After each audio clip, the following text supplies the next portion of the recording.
Once upon a time, in a land far, far away, a kingdom was prospering. But peace could only last so long. The old king died. With no descendant to the throne, the kingdom fell into chaos. Lust for power blinded warriors and wizards alike. New kings emerged, only to fall the next day. But the madness of men would soon be overshadowed by a far greater evil. The magic that once gave life and good fortune had transformed into something sinister.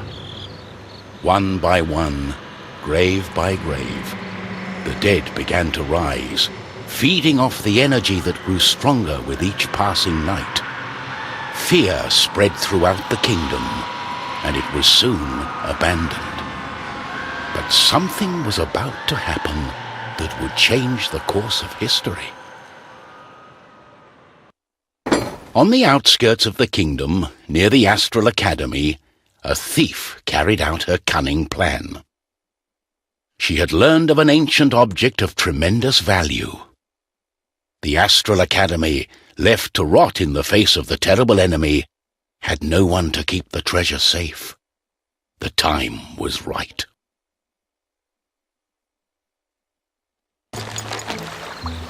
Everything was perfect. She had made her way to the castle and would soon lay her hands on the treasures she so desired.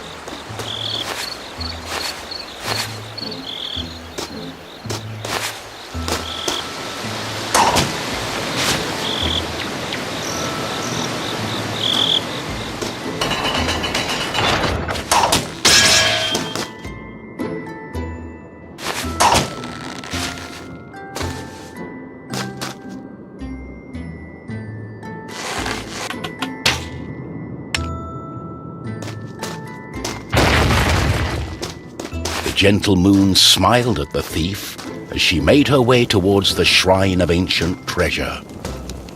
Strangely, the protective charms around the shrine allowed her to enter unharmed.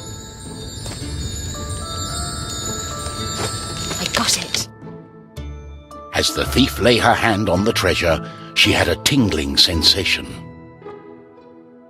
The thief would soon discover that fate had taken hold of her.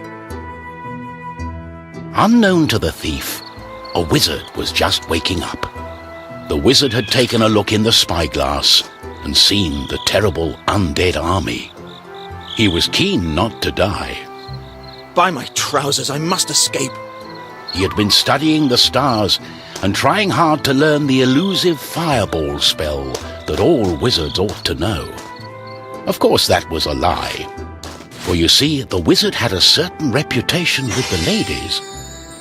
What he had really been up to was the creation of a fake fireball potion that would have impressed the ladies and improved his status. The potion had backfired, causing a fortnight of sleep.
The wizard saw a glimmering light coming from the shrine. No one had been able to visit it for centuries because of the ancient magic protecting whatever lay inside.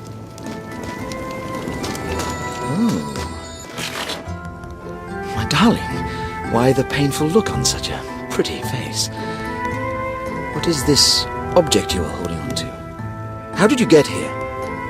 The wizard touched the thief's hand, and then the object. His hand got stuck. What kind of trickery is this? For once, the wizard was more interested in magic than anything else. He was also afraid for his dear life. But there was someone nearby who welcomed a challenge. At the other end of the Astral Academy, a knight had been practicing his own skills to battle the undead and prove himself worthy of joining the king's army. Between me and you, he did not quite understand what undead meant, but this was his chance to be the bravest knight of all. The knight felt it was his duty to protect the Astral Academy during this time of despair. He was on the lookout for anything unusual.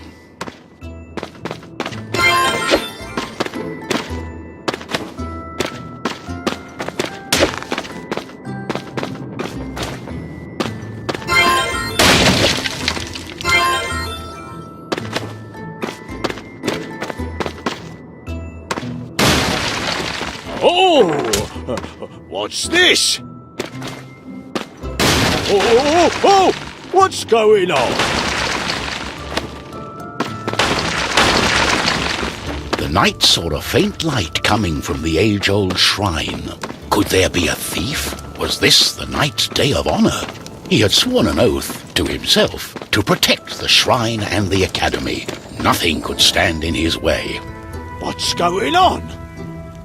The knight joined in, taking a firm grip of the object's third side, in a way that only a mighty warrior can. Oh no, this doesn't bode well. What doesn't bode well? There was a flash of light, and the wizard, the thief, and the knight simply disappeared.